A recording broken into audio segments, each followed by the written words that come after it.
Hello दोस्तों, आप सबका स्वागत है एक बार फिर से एस्ट्रो गुरु चैनल पर। मैं आप सभी के लिए लेकर आया हूं टैरो विद कृष्ण में आज एक और सेशन। और आज के लिए जो विषय चुना है ये है कि खुद को और बेहतर इंसान कैसे बनाएं, अपने आप को अपग्रेड कैसे करें। इसी विषय पर आज टैरो रीडिंग करने वाला हूं। और आज की रीडिंग के लिए 3 पाइल्स को बनाया गया है। तीनों पाइल्स के जो सिंबॉलिक्स हैं आपकी स्क्रीन पर अब एक साथ दिखाए जा रहे हैं। महर्षि वाल्मीकि पाइल नंबर 1 के सिंबॉलिक रहेंगे, महाकवि कालिदास पाइल नंबर 2 और तुलसीदास जी महाकवि वे भी हैं पाइल नंबर 3 के लिए। तो 3 महाकवि, ये तीनों महाकवि हैं। महर्षि वाल्मीकि संस्कृत के महाकवि थे, कालिदास जी भी संस्कृत के महाकवि थे और तुलसीदास जी संस्कृत भी लिखते थे और खड़ी बोली में भी लिखते थे, जैसे रामचरितमानस खड़ी बोली में लिखा गया है। तो 3 महानुभाव, 3 अपने समय के विख्यात कवि आपके सामने हैं जिन्होंने अपने आप को अपने ही जीवन में अपग्रेड कर लिया था। इसीलिए इन तीनों को आज के सिंबॉलिक्स के रूप में लिया गया है। तीनों में से जो आपको ज़्यादा अच्छे लगते हैं उन्हें अपनी पाइल के सिंबॉलिक के रूप में चूज़ कर लीजिए और अकॉर्डिंगली आज की रीडिंग को देखिए, ये आपके साथ रेजोनेट करेगी। हर बार की तरह इस बार भी टाइम स्टैम्प्स को डिस्क्रिप्शन और कमेंट सेक्शन दोनों जगह पोस्ट कर दिया गया है। अपनी पाइल की रीडिंग पर डायरेक्टली पहुंचने के लिए टाइम स्टैम्प के ऊपर क्लिक कर दीजिए, वीडियो फास्ट फॉरवर्ड हो जाएगा और आप डायरेक्टली अपनी पाइल की रीडिंग पर पहुँच जाएंगे। जो लोग मुझसे पहली बार जुड़े हैं उन सभी का मैं एस्ट्रो गुरु चैनल पर बहुत बहुत स्वागत करता हूँ। आप सभी इस चैनल को सब्सक्राइब जरूर करिए, बेल आइकन को प्रेस करिए, क्योंकि जब आप बेल आइकन को प्रेस करते हैं तो नए वीडियोस की नोटिफिकेशन आपके मोबाइल फ़ोन पर आनी शुरू हो जाती है। और मेरे रेगुलर व्यूवर्स और सब्सक्राइबर्स, आप सभी के सहयोग और प्यार के लिए बहुत बहुत आभार। आगे बढ़ने से पहले आप सभी को बता दूं कि मैं एक प्रोफेशनल एस्ट्रोलॉजर, एक प्रोफेशनल टैरो रीडर भी हूं।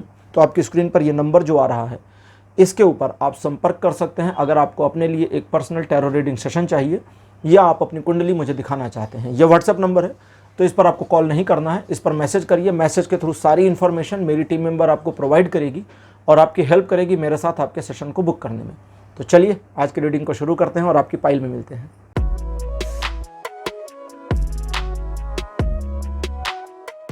हेलो पाइल नंबर 1, आप सबका स्वागत है आपकी रीडिंग में।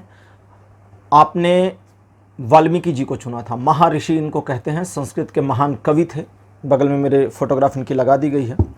महर्षि वाल्मीकि का पहले का जो नाम था कुछ ग्रंथों के अनुसार रत्नाकर था। वे, उनके बारे में कहा जाता है कि वे डाकू थे, लोगों को लूट लेते थे।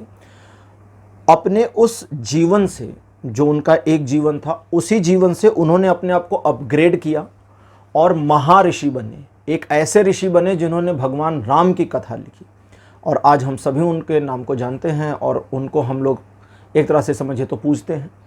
तो इसीलिए इनको पाइल के सिंबॉलिक के रूप में लिया था, क्योंकि आज का विषय है कि आप खुद को और अपग्रेड कैसे कर सकते हैं, खुद को और बेहतर कैसे बना सकते हैं, खुद को और ज़्यादा इम्प्रूव कैसे कर सकते हैं। चलिए शुरू करते हैं आज की रीडिंग को। आपके लिए पहला कार्ड मेरे पास जो अपीयर हुआ है, this one is sun. Card number 2 आपके लिए अपीयर हुआ है, यह है queen of water. Card number 3 आपके लिए जो अपीयर हुआ है, this one is magician. 4th position पर आपके लिए जो कार्ड अपीयर हुआ है यह है 10 ऑफ अर्थ। और आपके लिए लास्ट में जो कार्ड आया है यह है 5 ऑफ अर्थ।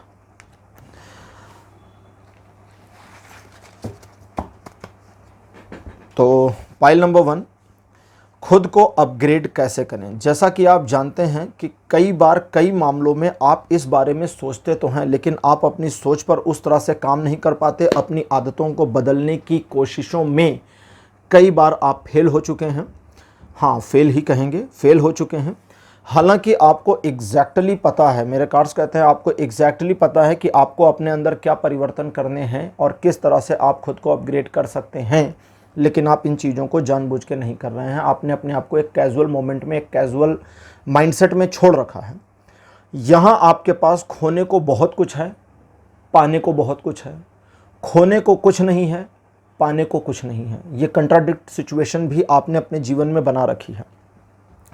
आप एक समझदार व्यक्ति हैं, आप एक ऐसी पर्सनालिटी अपने आप में हैं जिस पर्सनालिटी को अगर ध्यान से समझने की कोशिश की जाए, जैसे एक छोटी सी चीज़ समझें, एक एग्जांपल, जैसे एक फूल है, गुलाब का फूल है। उस फूल को अब और अपग्रेड नहीं होना, वो अपने आप में गुलाब का फूल है। वो अगर बस अपने आप के जैसा ही रहे तो उसे अपग्रेडेशन की ज़रूरत नहीं, लेकिन गुलाब का फूल अपने आप से ही कमतर हो जाए तो या तो वो खिल नहीं पाएगा या उसमें से सुगंध नहीं आएगी। दोनों ही कंडीशन में उसे अपग्रेशन की ज़रूरत पड़ेगी। आपकी कंडीशन वो वाली हो रखी है, आप एक अध खिले फूल जैसे हो गए हैं, आधा खिला हुआ, जो पूरा खिल सकता है, जिसके अंदर पोटेंशियल है, लेकिन वो खिल नहीं रहा, अभी बंद है। आपके अंदर क्वालिटी है अच्छी, एबिलिटी है अच्छी, आप जानते हैं कि आपको क्या करना चाहिए, आप समझते हैं कि आप क्या करेंगे, कैसे करेंगे, कितना समय लगेगा। सब पता होने के बावजूद आपने अपने आप को एक क्लोजर मोमेंट में रख दिया है और अपग्रेड नहीं हो रहे। अब हमारा आज का जो विषय है, खुद को बेहतर कैसे करें। सिर्फ अपने लिए उन पैटर्न्स को काउंट करिए जो आप सोचते हैं, किसी एक को ले लीजिए। जैसे आज हम एक एग्जांपल के साथ चलते हैं। सपोज़ करिए कि आपने एक पैटर्न बनाने की कोशिश करी कि मैं अपने डाइट प्लान को थोड़ा सा मैनेज करके रखूँगा या रखूँगी। आपसे भूल हो जाती है, आप चूक जाते हैं, कंट्रोल हट जाता है, क्या करें, स्वाद ही इतना अच्छा था वाली कंडीशन आ जाती है। ये सब ठीक है अपनी जगह। आप बस अपने उस प्लान के साथ रिस्ट्रिक्ट हो जाइए। हर एक चीज़ को सेकेंडरी पर रख दीजिए, उसे प्रायोरिटी पर रख दीजिए। जब भी खाना खाना हो, कुछ भी खाना हो, कहीं भी खाना हो, उसे प्रायोरिटी पर रखिए। कई बार ऐसे लोग होते हैं जो अपने डाइट में मैदा छोड़ना चाहते हैं, लेकिन पार्टीज़ में पिज़्ज़ा खा जाते हैं, रेस्टोरेंट में जाते हैं, मैदे की चीज़ें ले आते हैं, घर पे कोई नहीं है, कुछ नहीं बना, तो फिर नूडल्स बना के खा जाते हैं, है ना। तो दैट मीन्स कि आपने अपने ही रूल पर कंप्रोमाइज़ कर लिया, और कंप्रोमाइज़ करने के पीछे आपके लॉजिक हर बार अलग रहे। यही चीज़ आपकी पढ़ाई पर लागू हो रही है, यही चीज़ आपके सिचुएशन को अकॉर्डिंगली मैनेज करने पर लागू हो रही है, यही चीज़ें आपके अपने प्रोजेक्ट्स में और अच्छे से बेहतर प्रदर्शन करने पर लागू हो रही है। कुल मिलाकर कई सारी चीज़ें, लेकिन क्रियान्वयन तो अलग है। मेन प्रॉब्लम आपके में है। उस चीज़ को समझें। आप जैसे बुद्धिमान व्यक्ति को समझाने की ज़रूरत एक्चुअली नहीं है, ये आप समझते हैं, भली भांति समझते हैं, लेकिन ये समझने से फ़ायदा नहीं हो रहा। फ़ायदा क्यों नहीं हो रहा? क्योंकि आप एक ऐसे कैजुअल मोड में अपने आप को डालते चलते हैं जहां आपको लगता है ठीक तो है। जब तक ये लगेगा कि ठीक तो है, तब तक कुछ नहीं हो पाएगा। लेकिन अगर आप अपनी कंडीशन को देखें तो कैसी बनी है, दो तरह की। पहली, पाइल नंबर 1 में दो अलग तरह के लोग हैं, दो कैटेगरीज में डिवाइड हो रहा है। सबसे पहली वाली कैटेगरी, जहां आपने अपने आप को पूरी तरह से कंप्लीट मान लिया है और इग्नोर करना शुरू किया है अपने अपग्रेड होने को। आपको पता है, लेकिन आप उसे इग्नोर कर रहे हैं। आपको पता है सुबह 1 घंटा पहले उठने की ज़रूरत है, लेकिन नहीं उठ रहे हैं। आपको मालूम है रात को 1 घंटा पहले सो जाना चाहिए, लेकिन नहीं सो रहे हैं। बहुत कुछ हो सकता है ना, अगर हम सुबह 1 घंटा पहले उठ जाएं और सिर्फ 30 दिन करें तो पूरे महीने में 30 घंटे अलग से मिल गए। उस 30 घंटे का कहीं ना कहीं सदुपयोग हो सकता है। 30 घंटे का नहीं तो कम से कम 15 घंटे का तो हो सकता है। महीने में एक्स्ट्रा 15 घंटे भी आपके जीवन में बहुत परिवर्तन ला देंगे। तो आपको चीज़ें पता है, लेकिन आपने उसे इग्नोर करने की मेंटालिटी रखी। नंबर 1 एक कैटेगरी है। नंबर दूसरी कैटेगरी में ऐसे लोग फॉल कर रहे हैं जो कंट्राडिक्ट यानी विरोधाभासी सिचुएशन से परेशान हैं। वे आगे भी जाना चाहते हैं और पीछे भी हटना चाहते हैं। 1 दिन 2 दिन 4 दिन फॉलो कर लेते हैं अपने प्लान को और फिर उस प्लान से वापस आ जाते हैं। ये कंट्राडिक्ट सिचुएशन लगातार बनी है, पिछले काफ़ी महीनों या साल से बनी हुई है।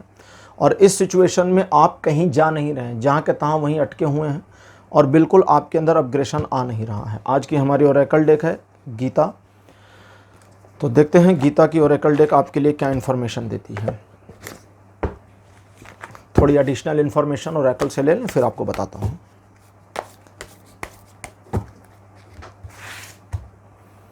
आपके लिए मेरे पास गीता डेक से जो पहला कार्ड अपीयर हुआ है उसको नहीं आना है। ये है टॉलरेंस। कार्ड नंबर 2 आपके लिए जो है, this one is pure devotees.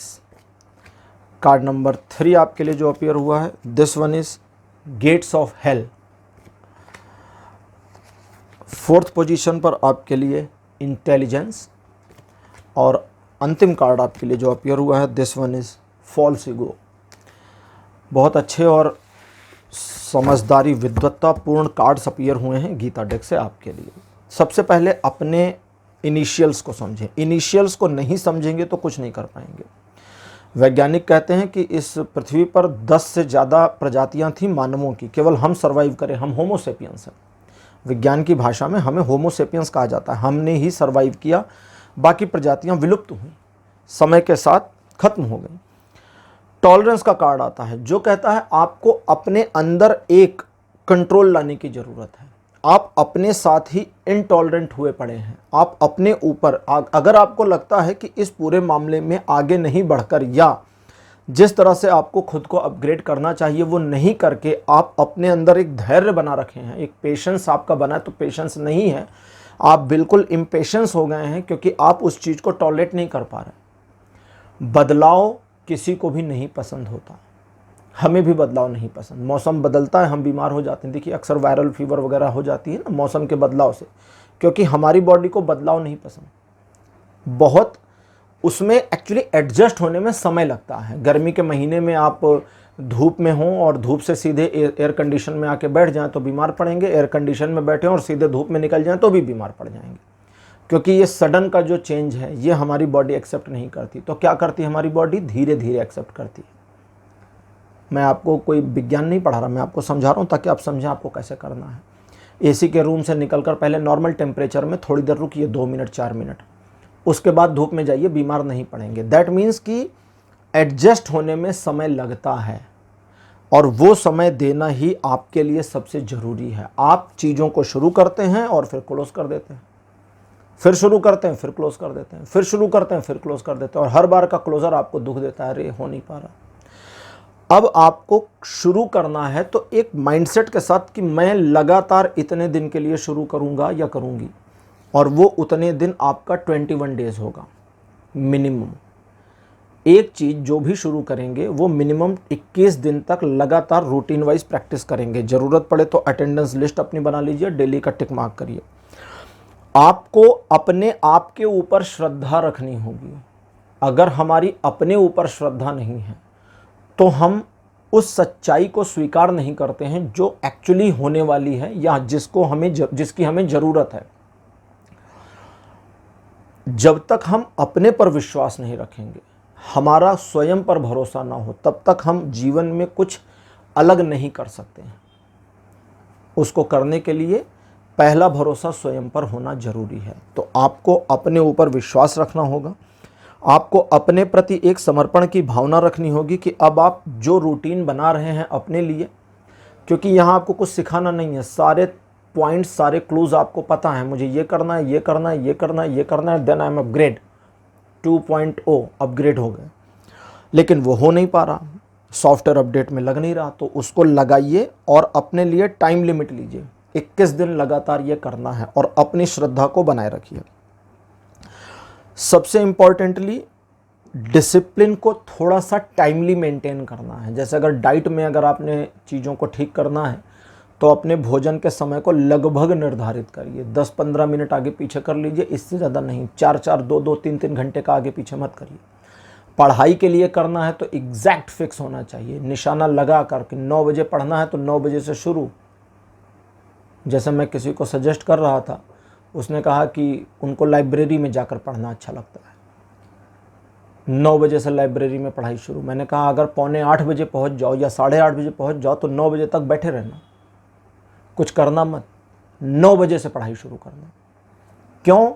क्योंकि पढ़ाई के लिए अगर सभी स्टूडेंट्स भी समझ लें और माता पिता भी समझ लें, पढ़ाई के लिए अगर ओपनिंग टाइमिंग फिक्स है और क्लोज़र का टाइमिंग फिक्स है तो इन दोनों के बीच में मन, हमारा दिमाग फोकस बना लेता है। और अगर ओपनिंग वोलाटाइल हो गया तो जाहिर है ओपनिंग वाला ऊपर नीचे हुआ तो क्लोज़र वाला भी ऊपर नीचे होगा। जब आगे और पीछे की चीज़ें हिल जाएंगी तो बीच का सब हिल जाएगा सब गड्ढ-मड्ढ हो जाएगा।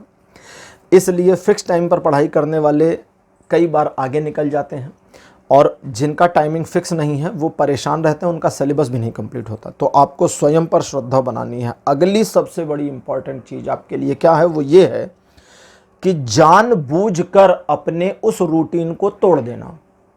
21 दिन का रूटीन बनाया, आपको मालूम है कि जी 10 दिन हो गए, मेरे 11 दिन बचे हैं, आज मन नहीं है, आज हम ब्रेक ले लेते हैं, आज के दिन को कैजुअल छुट्टी में ले लेते हैं। पूरा पैटर्न टूट गया। आज का दिन आपने ब्रेक किया, 12वें दिन वो 12वां दिन नहीं है, 11वां भी नहीं है, वो 0 पर आ गए, 1 से फिर शुरू होगी काउंटिंग। तो इस चीज़ को ठीक करना है, जानबूझ करके चीज़ों को नहीं करना है। इसे कैसे रोकेंगे? इसे रोकने के लिए अपने ऊपर एक प्रेशर बना लीजिए। क्या प्रेशर बनाएंगे? जैसे फॉर एग्जांपल हमने अगर डाइट की बात करी थी, आपने सोचा था कि मैदा छोड़ देंगे, या आपने मॉर्निंग वॉक की प्लान किया था, आज मॉर्निंग वॉक का मन नहीं है, या डाइट में आपने सोचा चलो आज मैदा खा लेते हैं, कोई दिक्कत नहीं है। तो मॉर्निंग वॉक वाले को ये सोचना है कि आज मैं वॉक करके आऊँ, उसके बाद सोचेंगे क्या करना है, अभी तो चुपचाप निकल जाओ, दिमाग मत लगाओ। ऐसे मैदा छोड़ने वाले पर्सन के लिए क्या सही है कि भाई मैंने छोड़ दिया है तो छोड़ दिया है। एक पार्टी में है, किसी के घर हम मेहमान हुए हैं, सामने वाले को थोड़ा बुरा लग जाएगा, भैया बुरा मान जाओ बुरा, लेकिन मैंने जो बंद कर दिया सो बंद कर दिया। अगर आपको मेरी खातिरदारी करनी है, मेहमान नवाजी करनी है, तो इस एक इंग्रेडिएंट्स के अलावा कुछ भी ले आइए, जाइए। तो कहने का मतलब कि दूसरे की परवाह नहीं करनी पहला, और अपनी भी परवाह नहीं करनी दूसरा। अगर यहां तक आप पहुंच गए तो अब इंटेलिजेंस का कार्ड देवी सरस्वती विराजमान, वो कहती हैं कि इस पूरे मामले में अब आपके अंदर एक चेतना का जागरण हो जाएगा, आपके अंदर एक ऐसी कसक, एक ऐसी दृढ़ता आ जाएगी जो आपको बताएगी कि अब आप आगे के प्रोसीजर को फॉलो कर सकते हैं। अगर 10वें दिन के बाद 11वें दिन आपने अपने ऊपर जीत हासिल कर ली तो एक ऐसा मोटिवेशन जनरेट हो जाएगा जो आपको बताएगा कि अब आगे आप कर पाएंगे। 21 दिन का टाइमलाइन पूरा हो जाएगा। 21 दिन का टाइमलाइन पूरा होने के बाद क्या करना है? फूल नहीं जाना है कि अरे वाह हमने तो 21 दिन कंप्लीट कर लिए, बहुत अच्छा, अब सब खत्म। नहीं, ये पहला पड़ाव है। वो केबीसी देखते थे ना, उसमें आता था पहला पड़ाव आपने पार कर लिया, ये पहला पड़ाव है। 21 के बाद 52 दिन का है। 21 दूना 42 होता है, मुझे भी पता है तो मैं डबल नहीं कर रहा, मैं आपको बता रहा हूँ। इसके बाद का दूसरा पड़ाव 52 डेज का है। 52 के बाद 84 डेज का है। लगातार 84 डेज अगर आपने कोई काम कर लिया तो आप वहाँ से यू टर्न लेकर नहीं लौट सकते। फिर उस चीज़ को किए बिना मन नहीं मानने वाला। ठीक है, तो इस चीज़ को समझें। 84 दिन का पूरा समय है, इसे 3 भागों में बांटा गया है। 21 दिन, 52 दिन, 52 डेज एंड 84 डेज। यहाँ आपको अपने अंदर आने वाले आत्मा अहंकार से, जो सेल्फ ईगो है, जिसको ये कार्ड फॉल्स ईगो कहता है, जिसको मैं कहता हूँ कि आपका दिमाग आपको ईगोसेंट्रिक करता चला जाएगा, अपने अंदर में एक गर्व लाता चला जाएगा कि अरे वाह मैंने तो तीर मार दिया। उस चीज़ से बचना है। नहीं, अभी तीर नहीं मारा, अभी 84 दिन का बाकी। और जब 84 डेज हो जाए फिर, अब वो तो कंप्लीट हो गया साइकिल, फिर अपने आप को टारगेट देना है कि मुझे साल पूरा करना है। लगे रहिए उस चीज़ में। तो इस तरह से आप अपने आप को न सिर्फ अपग्रेड कर सकते हैं बल्कि जीवन में जो अचीव करना चाहते हैं वो अचीव कर सकते हैं, क्योंकि मैजिशियन का कार्ड आया है। थोड़ी सी अपग्रेशन आपके अंदर हो जाए तो आपको पता है सिचुएशन को कैसे मोड़ना है, आपको पता है मैनिपुलेशन कैसे करनी है, आपको पता है कि जो बाजी दिख रही है उसे पलटना कैसे है, how to turn the table, ये आपको पता है, लेकिन आप कर नहीं रहे हैं। और वो करने के लिए अंदर से एक पुश नहीं है। उस पुश की जो कमी है वो फिल हो जाएगी, और जो आपके दिमाग में कंट्राडिक्शन चलती रहती है वो सब खत्म, और आप एक सीधे सरल रास्ते पर और अपने जीवन में एक बेहतर पर्सन बन जाएंगे। अभी से तो बहुत बेहतर। और चूंकि आज मेरा विषय है कि खुद को बेहतर कैसे करें, जिस चीज़ में आप खुद को साधेंगे उस चीज़ में साधेंगे, और वो आपके लिए एक लेवल अपग्रेड हो जाएगा। उसके बाद किसी और चीज़ में करना हो तो फिर उसी रूटीन को फॉलो कर लीजिए। तो पाइल नंबर 1 ये थी आपकी आज की रीडिंग। आज की रीडिंग आपको कैसी लगी? अपने एक्सपीरियंस, अपने अनुभव कमेंट सेक्शन में ज़रूर लिखिए। इस वीडियो को लाइक करिए, शेयर करिए और चैनल को सब्सक्राइब करना मत भूलिएगा। अगले वीडियो में आपसे फिर मिलूँगा। Bye bye.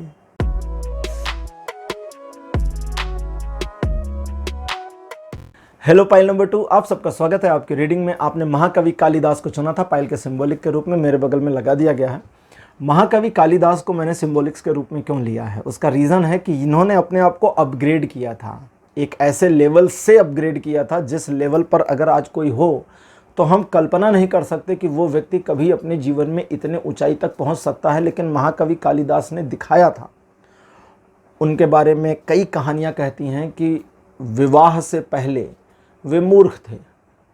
उनको, हाँ मतलब इसमें कुछ ऐसा नहीं है कि मैं शब्दों की मर्यादा या सोफिस्टिकेशन का ध्यान रख रहा हूँ, बिल्कुल ध्यान नहीं रख रहा हूँ। उनको मूर्ख कहा गया है। उनके बारे में कहावत कही है, वे जिस डाल पर बैठे थे उसी डाल को काट रहे थे आरी से। डाल कट जाती तो वे वही डाल के साथ जमीन पर गिरते। और ये कहावत वहीं से जन्मी है कि जिस डाल पर बैठे उस डाल को मत काटो, क्योंकि वे वही कर रहे थे। खैर, उनकी कहानी मैं किसी दिन सुनाऊंगा अपने दूसरे चैनल पर आपको। आज रीडिंग शुरू करते हैं और देखते हैं कि आपके लिए क्या आता है कि आप खुद को और बेहतर कैसे कर सकते हैं। कार्ड नंबर 1 आपके लिए है 2 ऑफ वाटर। कार्ड नंबर 3 आपके लिए है page of earth. Card number 3 आपके लिए है 7 ऑफ फायर। कार्ड नंबर 4 आपके लिए, उसको नहीं आना, मैसेंजर ऑफ वाटर।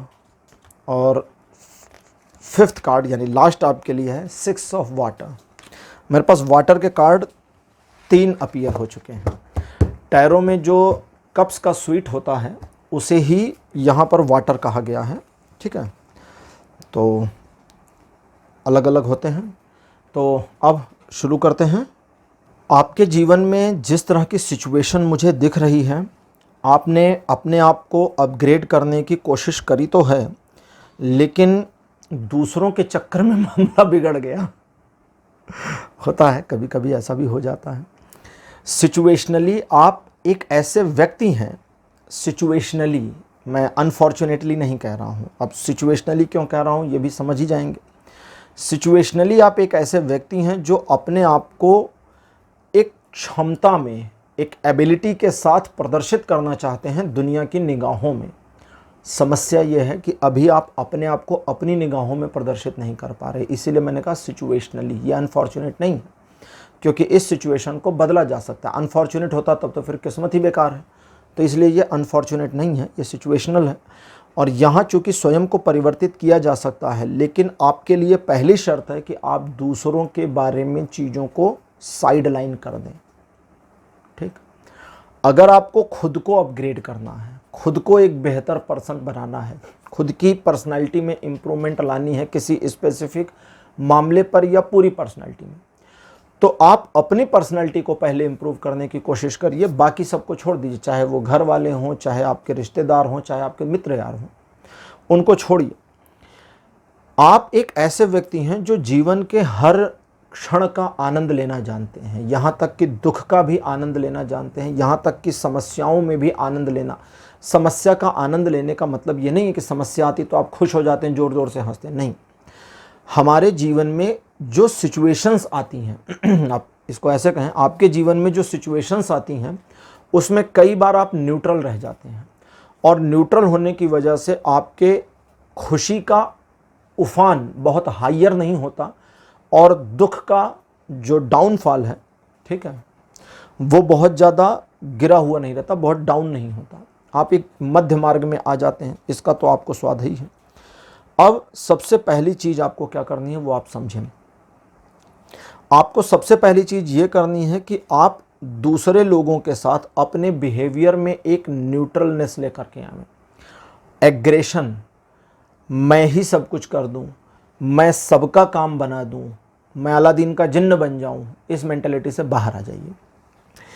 जब तक आप अपने ऊपर फोकस करना सीखेंगे नहीं, ये सीखना पड़ेगा, इतना आसान है नहीं। मैंने कह दिया, आपने सुन लिया, आपने मान लिया, कल से फिर आप अपने पुराने ढर्रे पर। इसे सीखना पड़ेगा, इसमें धीरे धीरे इम्प्रूवमेंट आएगी, गलतियां होंगी, और धीरे धीरे चीज़ों में लाइए अपने आप को। अब सवाल ये उठता है, जैसा कि मेरे को 7 ऑफ फायर बता रहा है, कि आपके दिमाग में आएगा कि मैं नहीं तो कौन, उनकी मदद कैसे होगी। उनको उनके हाल पे छोड़िए, वो उनके और ईश्वर के बीच का मामला है, दोनों आपस में निपट लेंगे, समझ लेंगे। ईश्वर उनके जीवन के पैटर्न को ठीक कर देंगे, किसी न किसी को मदद के लिए भेजेंगे, या उनके ही पैटर्न में ऐसे इंप्रूवमेंट्स करेंगे जिससे उनका जीवन बेहतर हो जाए। अगर हम अपने आसपास की हिस्ट्री को देखें तो जीवन में कई सारे ऐसे घटनाक्रम ऐसे होते हैं जो अनफॉर्चुनेट दिखते हैं। बिल गेट्स कॉलेज की पढ़ाई पूरी नहीं कर पाए, अच्छा हुआ नहीं कर पाए, वरना माइक्रोसॉफ्ट नहीं होता। जुकरबर्ग कॉलेज की पढ़ाई पूरी नहीं कर पाया, अच्छा हुआ नहीं कर पाया, वरना फेसबुक नहीं होता।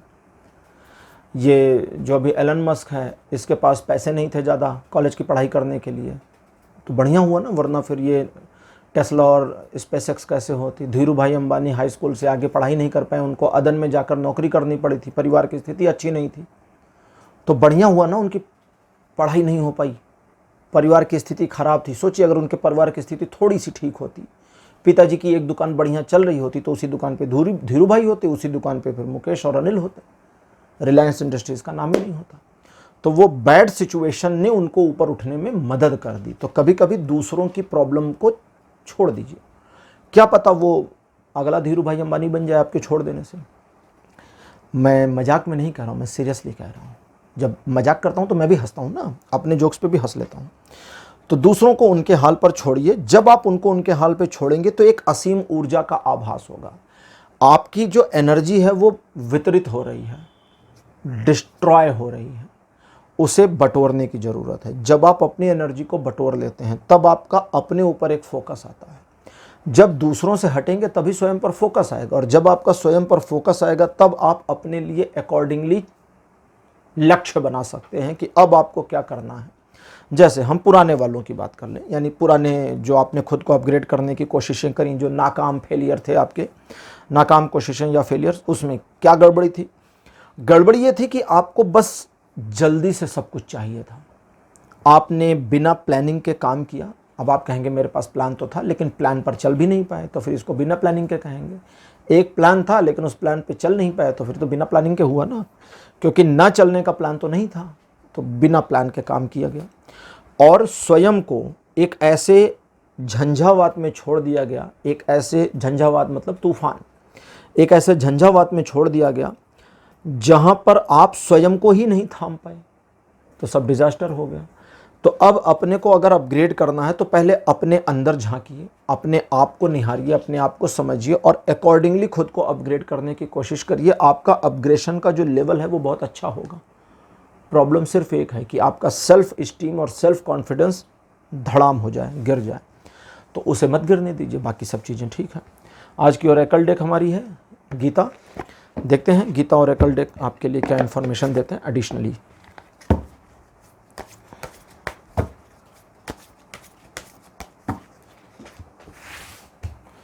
आपके लिए मेरे पास पहला कार्ड जो अपीयर हुआ है ये है लीडरशिप।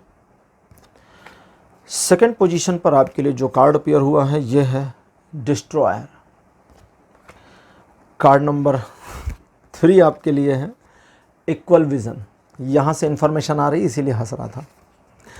फोर्थ पोजीशन पर है सीड ऑफ क्रिएशन, और अंतिम कार्ड आपके लिए अपीयर हुआ है द सेज। पुराने ज़माने की कहानियाँ आपने सुनी होंगी। भगवान राम की कथा में है कि महर्षि विश्वामित्र उनको महाराजा दशरथ से मांग करके ले गए थे, और इसलिए ले गए थे क्योंकि वे यज्ञ हवन इत्यादि कर रहे थे और राक्षस आकर के उसको नष्ट भ्रष्ट कर देते थे।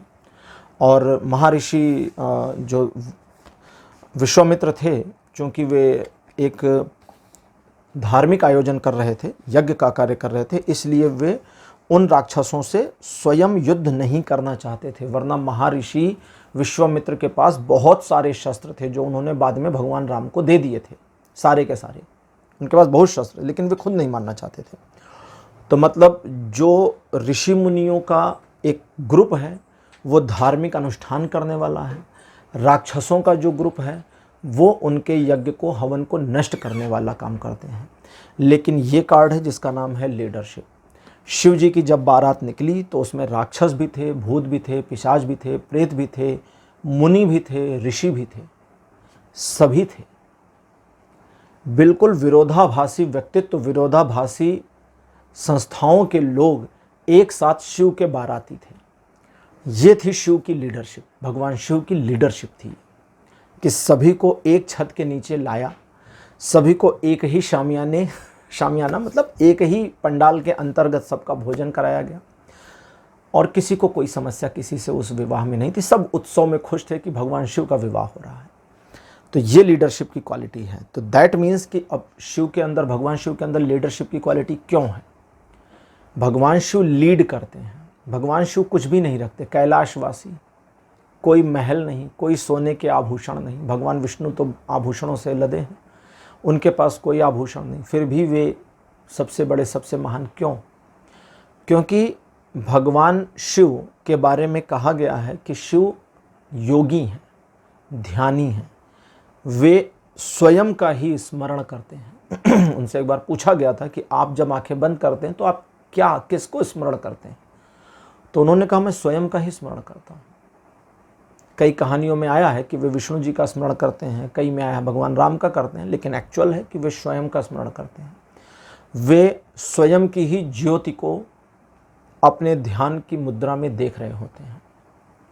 भगवान विष्णु शिव जी का स्मरण करते हैं। भगवान विष्णु भगवान शिव के पहले भक्त हैं, जिन्होंने 1000 कमल दल के साथ उनकी पूजा अर्चना करी थी, और शिव ने उनकी परीक्षा लेने के लिए एक कमल हटा दिया था, तो भगवान विष्णु ने अपनी एक आँख को निकाल कर समर्पित कर दिया और कहा, देव मुझे कमल नयन कहते हैं, तो मेरे कमल आपके चरणों में समर्पित।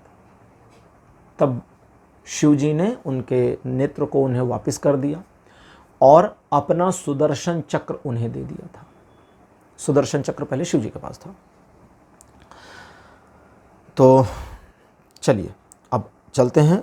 तो आपको सबसे पहले अपने अंदर, जैसा कि इधर भी आया था मैसेंजर ऑफ द वाटर का, स्वयं में आत्मसात करना है, स्वयं में झांकना है। एक बार जब आप स्वयं में झांकेंगे तो आपको अपनी कमियां होलसेल के भाव में दिखेंगी, आपको अपनी सारी समस्या नजर आने लगेगी।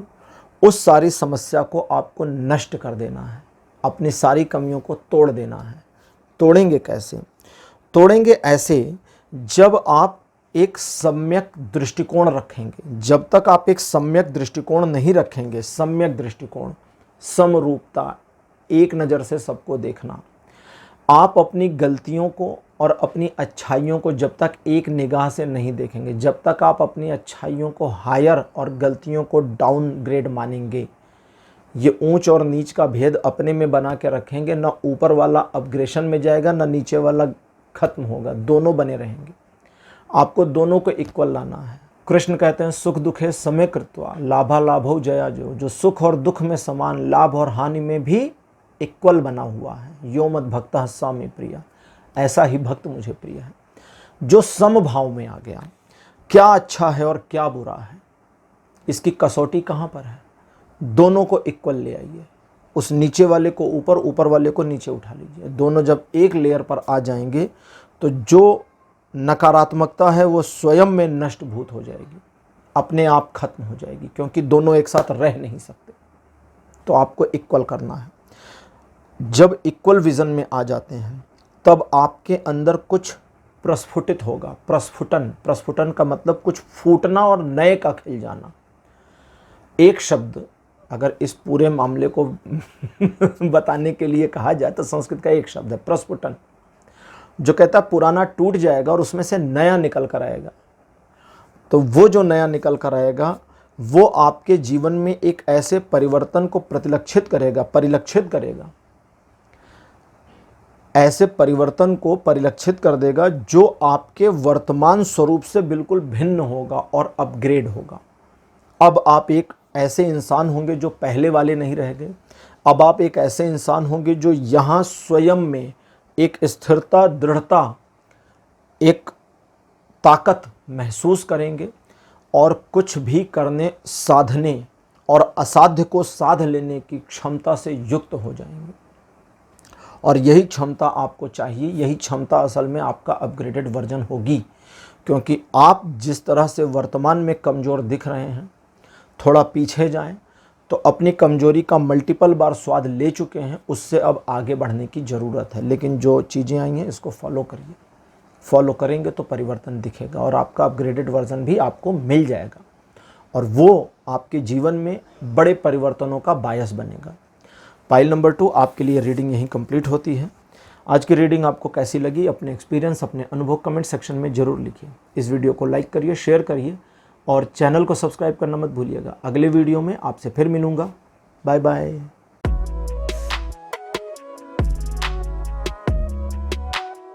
हेलो पाइल नंबर 3, आप सबका स्वागत है आपकी रीडिंग में। आपने तुलसीदास जी को चूज़ किया था एज अ पाइल सिंबॉलिक। मेरे बगल में तुलसीदास, संत तुलसीदास या महाकवि तुलसीदास जी की फ़ोटो लगा दी गई है।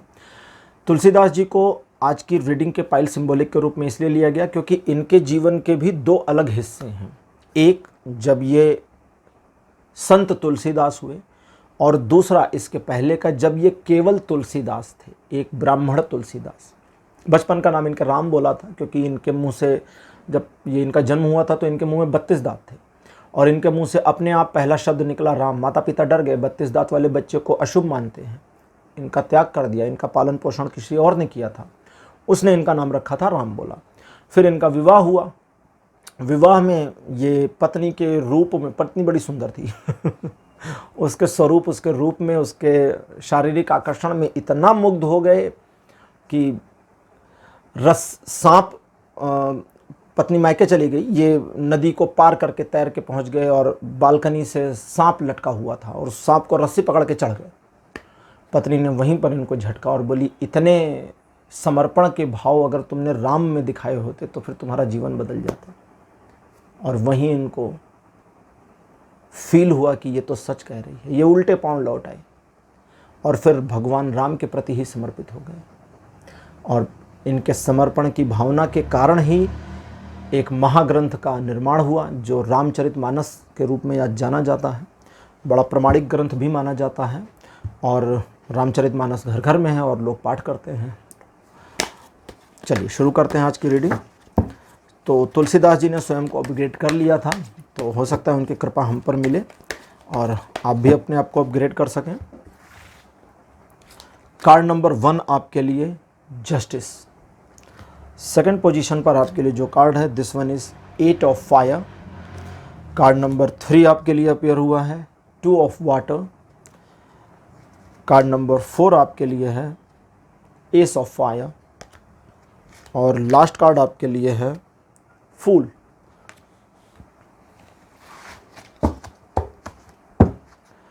तो सबसे पहला काम आपको क्या करना है, आप छोटी सी चीज़ को समझें। आप अपने जीवन की एक तरह से समझें, जैसे एक पावर हाउस समझें। पावर हाउस मतलब एक ऐसी जगह जहां से लगातार ऊर्जा का उत्सर्जन हो रहा है। अब उस ऊर्जा के उत्सर्जन में निकलने वाली ऊर्जा को आप लगातार नष्ट करते जा रहे हैं। आपके जीवन में ये सिचुएशन आपने लंबे समय से बना रखी है। आपने अपने जीवन में कई बार सिचुएशन को एडजस्ट करने की कोशिश करी, कई बार बैलेंस बनाने की कोशिश करी, कई बार आप सफल हुए, कई बार आप फेल हुए।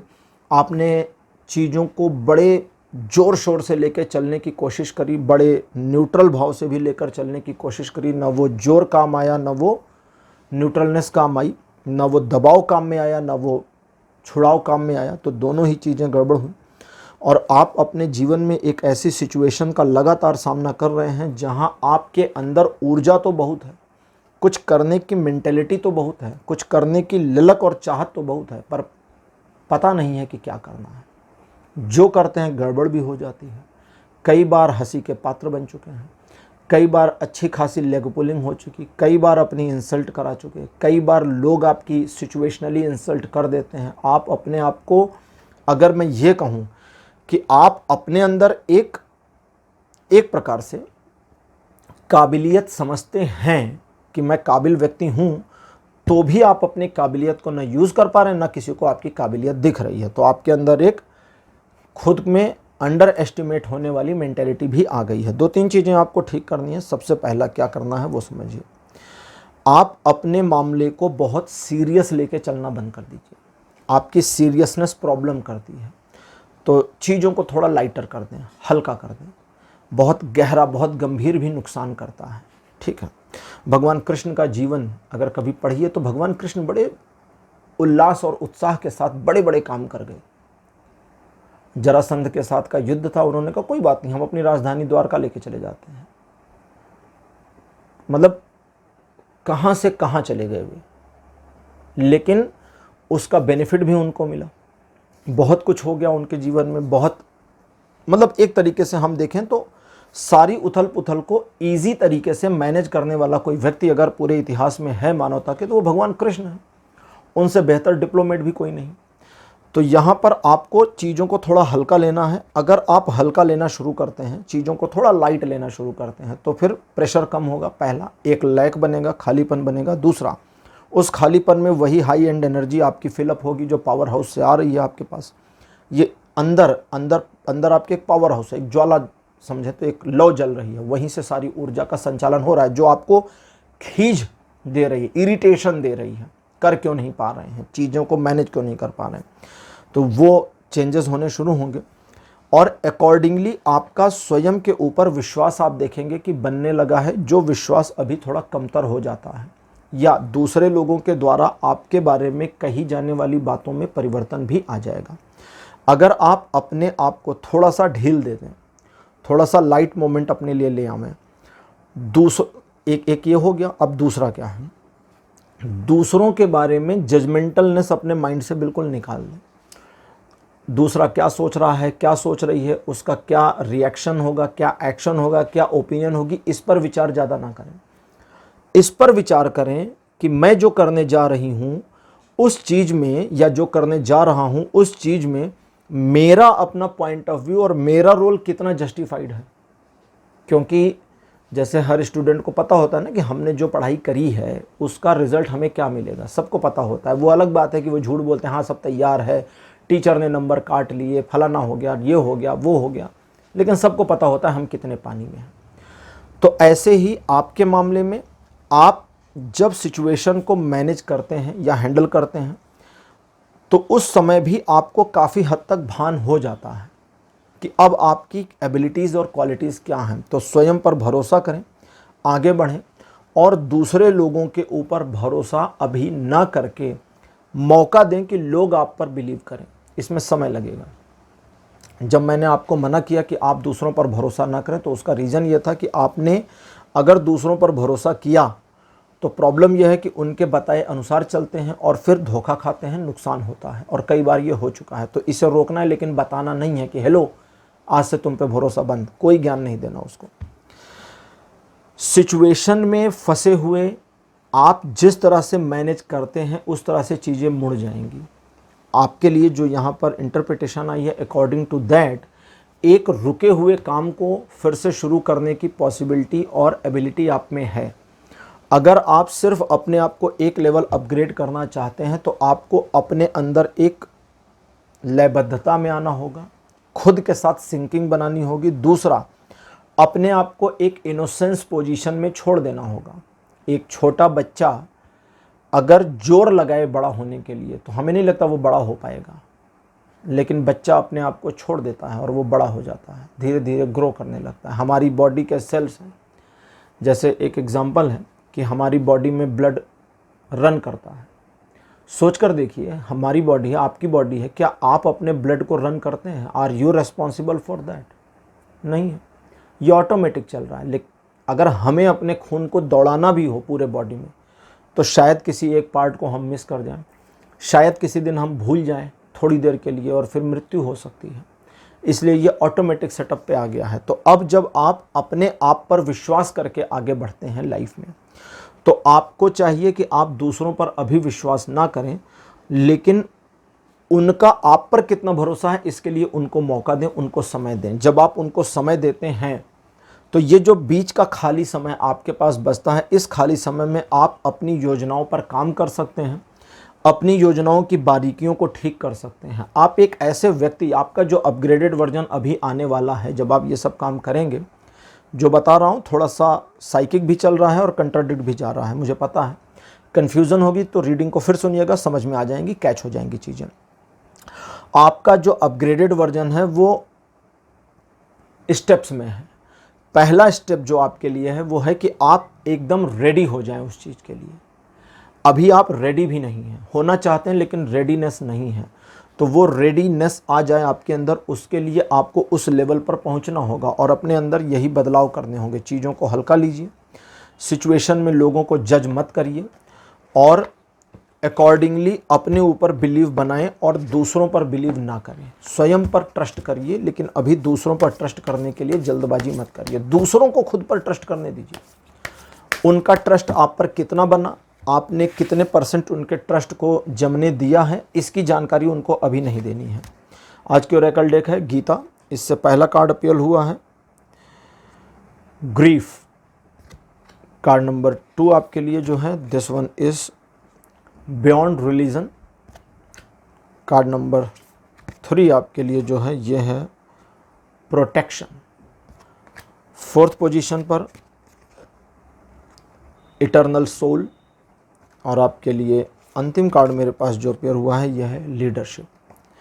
आप एक ऐसी पोजीशन में पहुंच सकते हैं जहां पहुंचना अभी आपके लिए सपने जैसा है, लेकिन उसके लिए 2-3 चीज़ें करनी होंगी। सबसे पहले अपनी गलतियों को समझना होगा और अपनी गलतियों को आत्मसात करना होगा। एक बार जब आप अपनी गलतियों को समझते और आत्मसात करते हैं तो आप पैटर्न को अपने हिसाब से मोड़ते हैं, जो कि हो सकता है थोड़ा नियमों के विरुद्ध जाए।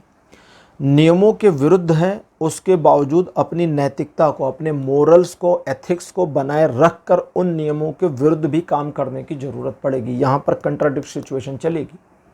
मैं आपको मोरल बनाए रखने को भी कह रहा हूँ और नियमों का पालन ना करने को भी कह रहा हूँ। हाँ, यही कह रहा हूँ मैं।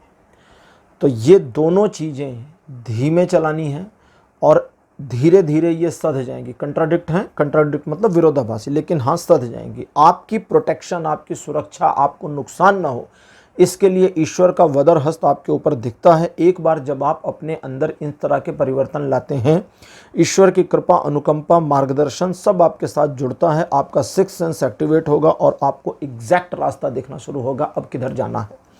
एक बार उस मार्ग पर आप आगे बढ़े तो बस आगे बढ़ते जाना है और सिचुएशनली सराउंडिंग में जो हो रहा है उसे होने देना है, बिना रोक टोक के। ये हमारे लिए बहुत मुश्किल काम है। हमारी ज़िंदगी का सबसे मुश्किल काम है कि हम बिना रोक टोक के कोई चीज़ हो जाने दें। हर चीज़ में उंगली करने की आदत ही हमें इंसान बनाती है। बुरा नहीं है, अच्छा भी है। हर चीज़ में नुस्ख निकालना, हर चीज़ में उंगली करना, कमियां खोज लेना, अगर हम ये ना करें तो अपग्रेडेड वर्जन की ज़रूरत ही क्यों होगी।